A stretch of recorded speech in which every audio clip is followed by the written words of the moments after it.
Good morning sa ating lahat, mga kaibigan.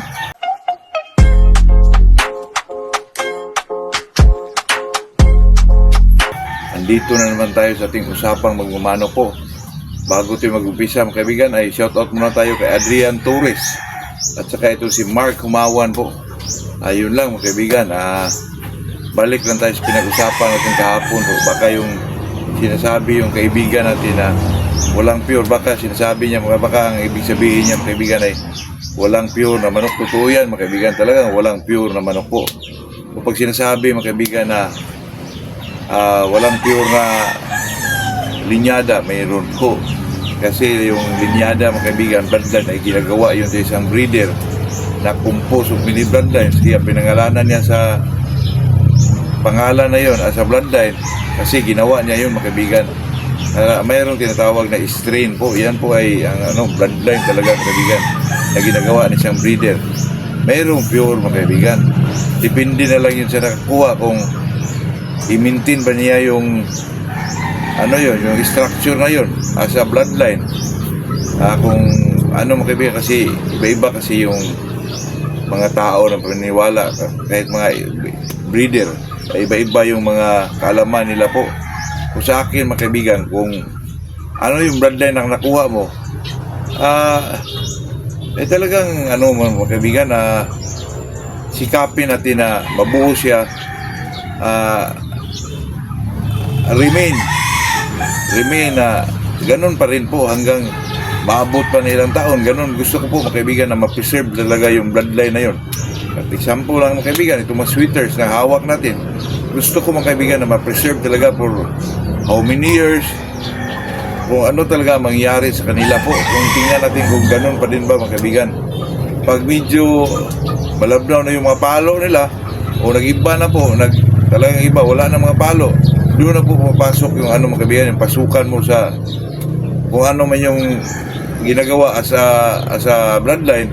Doon ka magkuha, mga kaibigan. Example, Iruligidas, bumuo ng isang golden boy, pasukan mo doon, mga kaibigan, para medyo ma-enhance yung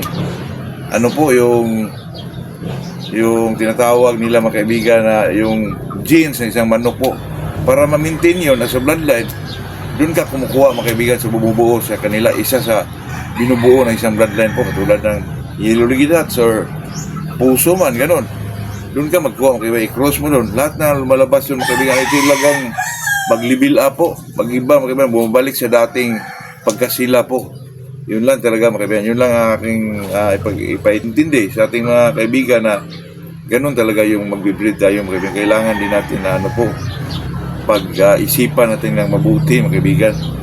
Kasi itong pag-breed po ay hindi po laro-laro lang, mga kaibigan, kasi ito ay mag-ano din tayo, mag-invest din tayo ng pira. Hindi lang pira, mga kaibigan, panahon. At saka pagdating lang oras, mga kaibigan, basura pala yung ginagawa mo.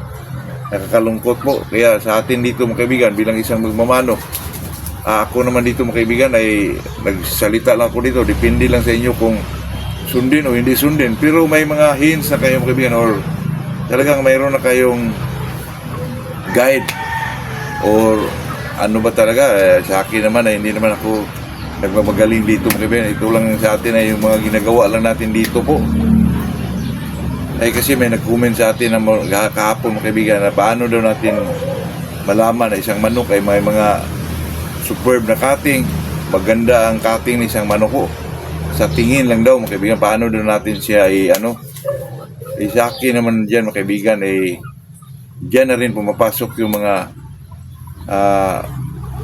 physical attributes sa isang manok, mga kaibigan. Kasi pag ang isang manok po, pag ihipo mo, maganda yung katawan, medyo malaki yung mga balikat, at yung maninipis yung mga paa, maliit na ulo, at saka, lalo na pag ang manok ay isang balansyado, mga kaibigan, ay talagang imposible walang mga palo yun, mga kaibigan. Talaga maganda yung mga cutting na isang manok. Alam naman natin yun, mga kaibigan, kasi ako sa part ko po, ilang beses akong nakakita, mga kaibigan, pag magandang manok talaga, may mga palo talaga yun, mga kaibigan. Totoo yan. Ilang beses ko na yan na-encounter, mga kaibigan, pag magandang manok, talagang mayroon din mga palo po. Hindi ko lang alam kung bakit ganun, mga kaibigan. Pag nakita po, mayroon namang na hindi masyado maganda, medyo pangit tingnan, pero may mga palo pa rin. Pero bihira lang yun mga kaibigan. Pag ang manok, lalo na pag hindi si sweater, tapos ang ganda tingnan, may nipis yung mga paa, maliit yung ulo, tapos hapit yung mga balahibo. Tapos pag hawak mo mga kaibigan, medyo may balika talaga. Asahan mo na ang palo doon mga kaibigan. Totoo yan. Kahit ang manok, hindi masyado kagandahan. Tapos balansyado lang isang manok. Talagang may mga superb na palo yun mga kaibigan. Saka maganda talagang cutting. Lalo na pag alam mo ang bloodline po. Example ito mga kaibigan. May manok na 5K, cruise sa Gilmore. Tapos napakaganda. Naku, siguradong may mga palo talaga yun. Talagang pandiin ang palo po. Totoo yan, mga kaibigan. Ilang bisis ako kahit mga pullers, mga kaibigan. Gold, bulik, tapos maganda ang pormahan po. Ako, ang kasunod doon, mga kaibigan, talagang malupit na palo po. Ilang bisis ko na yan na-encounter, mga kaibigan. O nakita talaga sa dalawang mata ko po na pag ang mga manok ay medyo may kagandahan, balansyado. Kasunod na yun, mga kaibigan, gibi na talaga yung palo po. Kahit sa inyo dyan, sa area nyo po, tingnan nyo ang magandang manok nyo. Ay, ang iba nga mga kaibigan, pag pumipili ng manok, tingnan lang yung pormahan po. Pag nakita maganda, may nipis yung mga paa, kunin na kagad. Kasi alam nila yung mga kaibigan na medyo may mga palo talaga itong mga manok na to. Kaya may-ari naman mga kaibigan ay parang ayaw ibigay kasi alam niya may palo yun Pag tinitingnan nyo yung isang manok, mga kaibigan, number 1 talaga. Ito ay real to po. Palagi na itong nagsasabi mga kaibigan. Pero pag nakita nyo manipis yung mga paa, asahan nyo na ang palo doon mga kaibigan.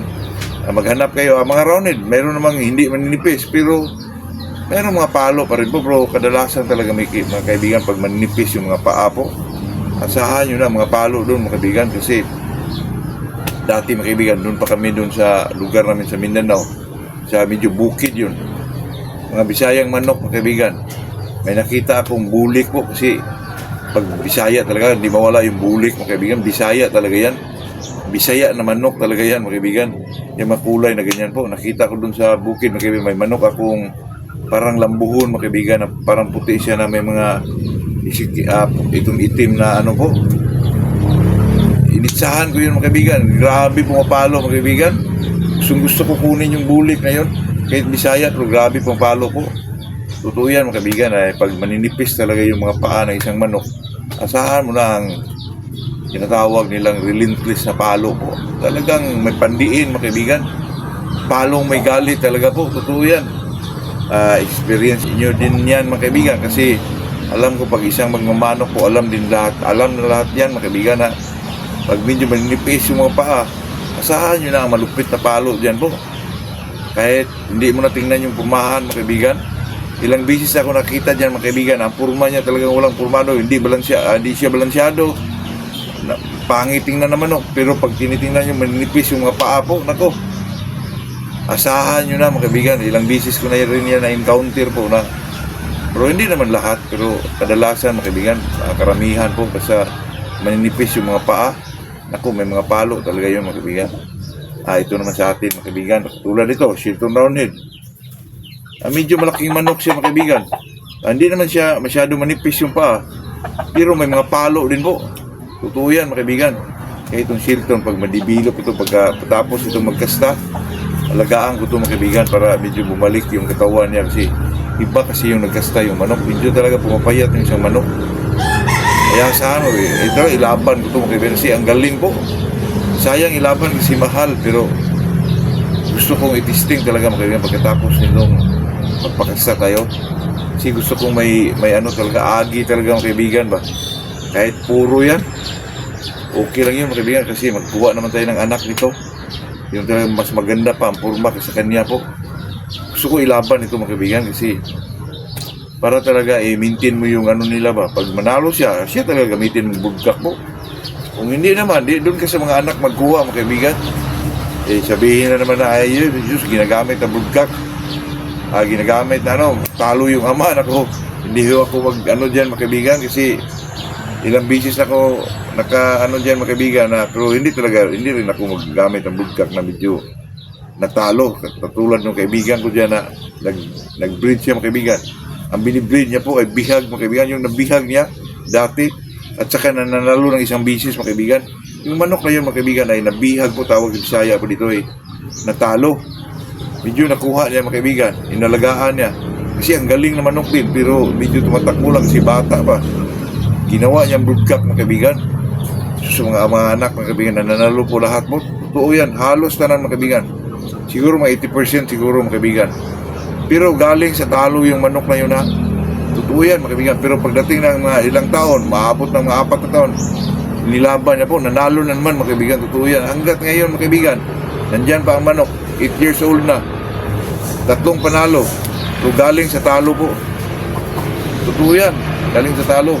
Kasi ang manok naman talaga mga kaibigan. Kaya ako hindi ako naniwala dyan na itong manok na to gawin kong broodcock kasi mananalo. Daming bisis na nalo.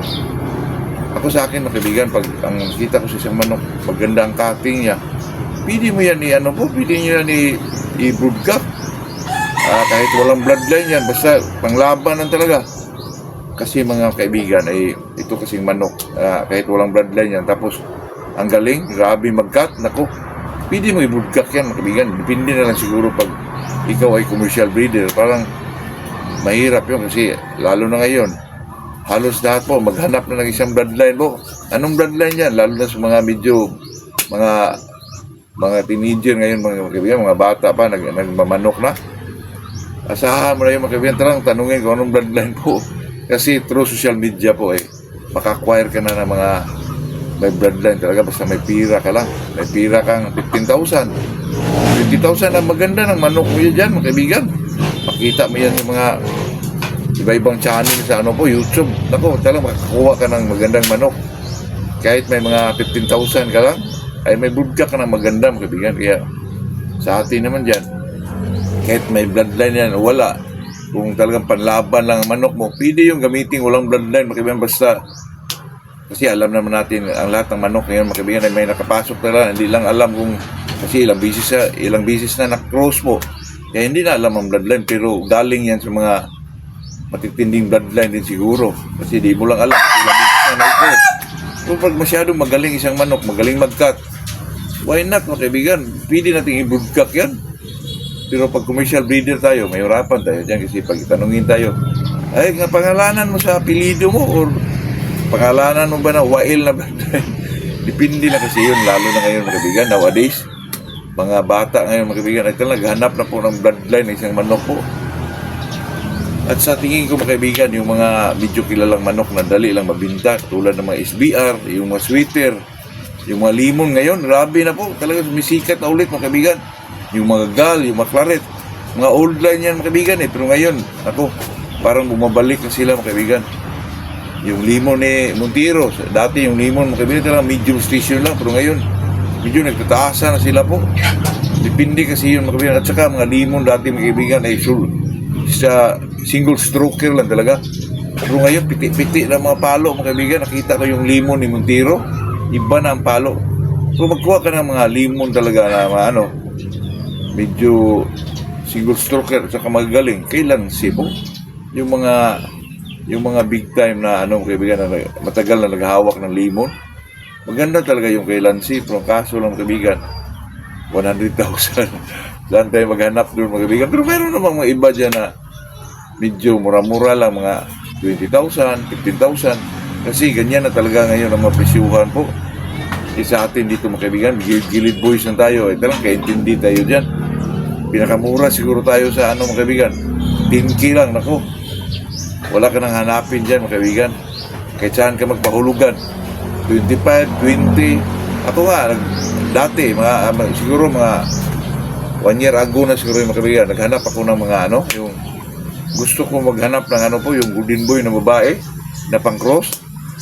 Doon ako kay Airwax, maghulog sana ako. Ako, maabot na ng 15 pa mga kaibigan, 12 ba yun? Ako, ang mahal po. Kung ganun mga kaibigan, lalaki na lang kunin natin, di ba? Kuha ka na lang ng SBR. Tapos maghanap ka rin ng medyo mura-mura na SBR na mga babae para makamura ka. Meron namang mga nagbinta mga kaibigan na hindi masyadong mahal pero hirapan ka maghanap po. Makita mo doon, Macau lang talaga. Totoo yan mga kaibigan. Ito'y usapan na po. Medyo ngayong araw na ito mga kaibigan ay maganda po ang panahon. Lilinis ko po lahat ng mga limber na dyan mga kaibigan.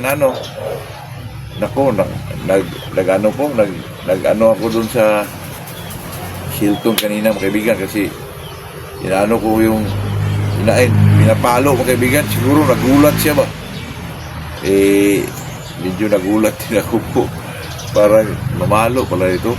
Pero ngayon mga kaibigan, sinigundahan ko pero inaano ko mga kaibigan, hindi ko binigla ba, parang inadahan kung ano mga kaibigan, baka nagulat lang yun. Kasi grabe din magkasta mga kaibigan. Wala yung injectable na ginagamit ko na vitamins mga kaibigan.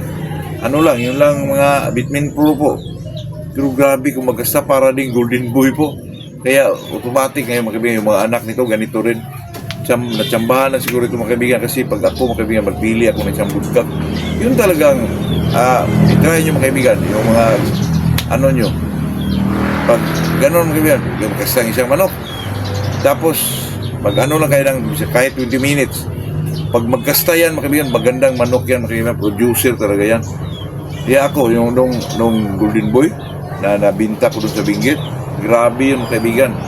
Kahit ang iba magkasta 1 minute, hindi pa yun mga kaibigan, pagkastahan mo ulit, magkasta ulit mga kaibigan, totoo yan. Kahit yung may-ari doon mga kaibigan, yung nakakuha nun, talaga sinasabi yung mga kaibigan na tama talaga si Macau, ano. Talagang yun mga kaibigan, pag pakasta mo, kahit mga minuto lang, minutes lang, 2 minutes, pag ganun mga kaibigan, talagang magkasta ulit kahit hindi mo injectable. Kaya yan ang hinahanap ko sa mga budkak mga kaibigan. Pero itong Shilton, kailangan palipasin mo pa ng mga 20 minutes, 30 minutes, saka siya magkasta ulit. Pero okay na rin yung mga kaibigan. Pero mas maganda talaga yung golden boy, grabe magkasta yun mga kaibigan. May mga nakuha ko dito mga 4, kasi yung isa mga kaibigan na ibigay natin. Pero sigurado ko itong 3 na natira mga kaibigan ay siguradong ganun din po. Kasi magbana yun mga kaibigan, makuha niya yung genes ng isang manok na medyo medyo agresibo po. Maganda yung gawin yung budkak na ganun mga kaibigan, kasi makaparami tayo eh.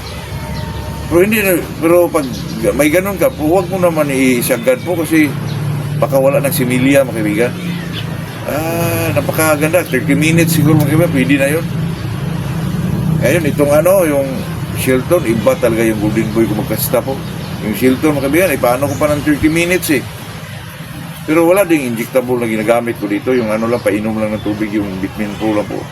Yung mga babae, yung pang breed talaga, nag-injikan ko ito, pero nung una lang mga kaibigan, at saka yung mga babae po, 25. Pero ngayon, hindi ko sinigundahan mga kaibigan, kasi magkasta eh. Pag mag-amanok nyo mga kaibigan na medyo mahinang kumasta, gamit na kayo ng MIB dyan, MIB.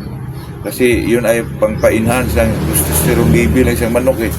Talagang grabe kumasta po. Pero yung mga golden boy mga kaibigan, yung naibinta ko sa Benguet ay talagang di na kailangan mga kaibigan, kahit nakapanood yung may-ari doon ngayon. Ay talagang sabihin niya, talagang tama si Macau. Talagang magkasta mga kaibigan. Bihira lang yung mga kaibigan na 1 minute, ibalik mo ulit. Magkasta ulit mga kaibigan, totoo yan. Hindi ho ito istorya lang, totoo ito. Kaya gusto ko yung golden boy na yun, kaso nangangailangan tayo ng cooler eh. Kaya naibinta natin yun. Pero kung mayroon, kung hindi lang nasira yung ko mga kaibigan, ito lang, hindi ko ibinta yun. Napakamura pa, may padala pang kay Irwax na magandang manok din yun. Naku. Kaya nga, nag-ipon ako ng 4 lang, pero nakuha pa yung isa mga kaibigan, kasi pilian ko pa yun. May 3 ako natira dyan na palahi nila. Baka ganun din yung mga anak mga kaibigan, kung magkasta super din.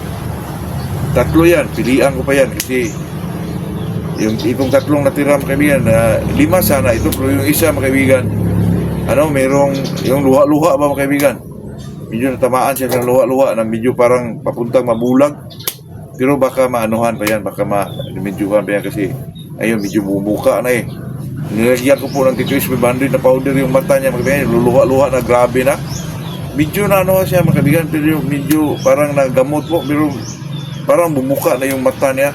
Sana baka maanuhan yan, maulian ba kung sa Bisaya pa mga kaibigan.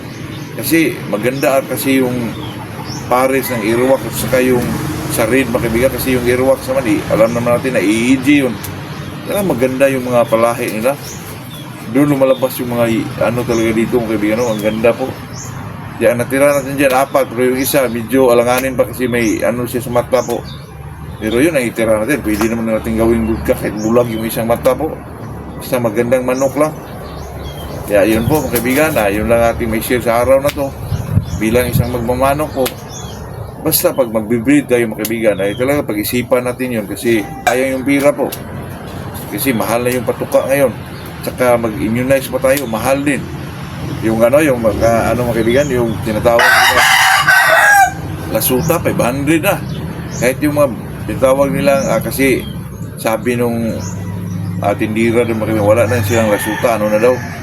Yung yung isa na buwan-buwan kaibigan sa kalasuta, yung isa na nila. Yung tinatawag na Clone 30 po, yun po. Medyo mahal na rin mga kaibigan. Yung mga gumburo, nandun sa mga 400. Medyo magastos na kung magano ka pa ng Paul Pax po sa akin, hindi na ako nag-ano ng Paul Pax mga kaibigan kasi wala namang issue dito po. Kasi pag ganito mga kaibigan, pag mag-Paul Pax ka, walang issue. Sa susunod na season mga kaibigan, mag-breed ka, lumalabas na yung Paul Pax. Napakamahal na ng bakuna ngayon mga kaibigan. Mayroon pang, basta ang dami po. Kaya sa akin mga kaibigan ay, hindi na po ako magbakuna kung walang issue ako dito. Ang sa akin mga kaibigan, ay tayo gilid-gilid buwis lang. Ito lang pong Clone 30, gumburo, at saka itong mga kaibigan, kung may sakaling may issue ka ng Paul Pax, hindi magbakuna ka po. Yun lang po mga kaibigan. Ito lang ating may share sa araw na to. Magandang umaga sa ating lahat po.